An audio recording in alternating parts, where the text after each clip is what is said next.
শ্রীলঙ্কার আর Premadasa international cricket স্টেডিয়ামে সিরিজের তৃতীয় এবং শেষ টি-20 ইন্টারন্যাশনাল শুরু হতে যাচ্ছে। টস জিতে ব্যাটিংয়ের সিদ্ধান্ত নিয়েছে শ্রীলঙ্কা, সেটাই আপডেট। বাংলাদেশকে পরের ভাগে ব্যাটিংটা করতে হবে, শুরুতে বোলিং করতে হবে। এই ম্যাচটা এটাই আসলে একটা সহজাত সিদ্ধান্ত এবং এটাই হবার কথা ছিল। অবভিয়াস চয়েসটাই বেছে নিয়েছেন শ্রীলঙ্কান ক্যাপ্টেন। দুটো করে পরিবর্তন দুটো দলেই আছে।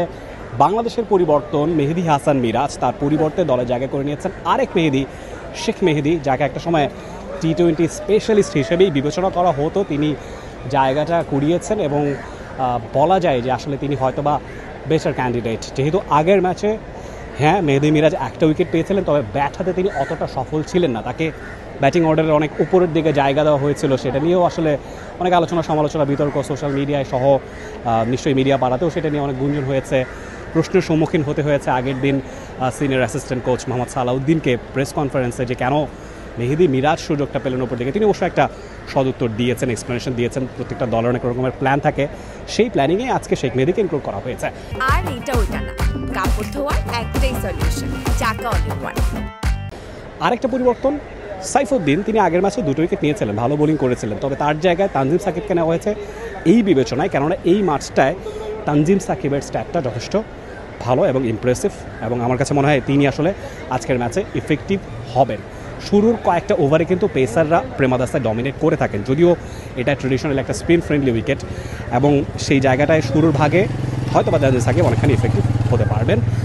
শ্রীলঙ্কার কথায় আসি, দুটো পরিবর্তন, একটা পরিবর্তন খুবই ইমপ্রেসিভ এবং ইন্টারেস্টিং। দীনেশ চান্দিমাল, শ্রীলঙ্কার একজন স্টার ক্রিকেটার, 3.5 বছর পর তিনি আন্তর্জাতিক টি-20তে ফিরেছেন।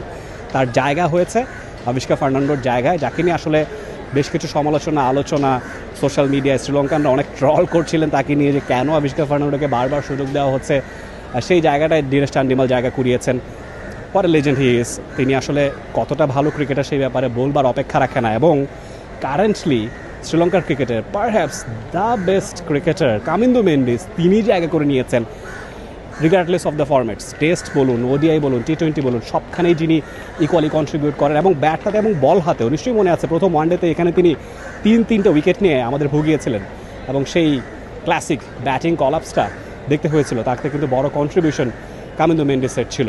তো ডেফিনেটলি তিনি ভয় ধরাবেন লেটার পার্ট অফ দ্য গেমে। যেহেতু বাংলাদেশকে ব্যাট করতে হবে, সেই জায়গাটায় একটু দেখে খেলতে হবে শ্রীলঙ্কান স্পিনারদের।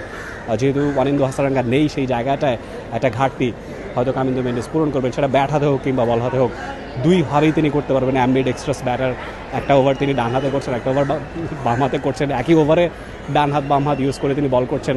সেই ব্যাপারটা ব্যাটারদেরকে ভালোই ভোগায়, আমরা অন্তত ভুগেছি। তো সেই জায়গাটায় অবশ্যই কড়া নজর থাকা দরকার। খুব বেশি সময় নিব না, খেলা শুরু হয়ে গেছে অলরেডি। খেলায় মনোযোগ থাকবে, টি স্পোর্টসের পর্দায় খেলাটা উপভোগ করবেন। আপাতত এখান থেকেই শেষ করছি। আর প্রেমাদাসা ইন্টারন্যাশনাল ক্রিকেট স্টেডিয়াম থেকে রিফাত তানভীর রাফি, টি স্পোর্টস।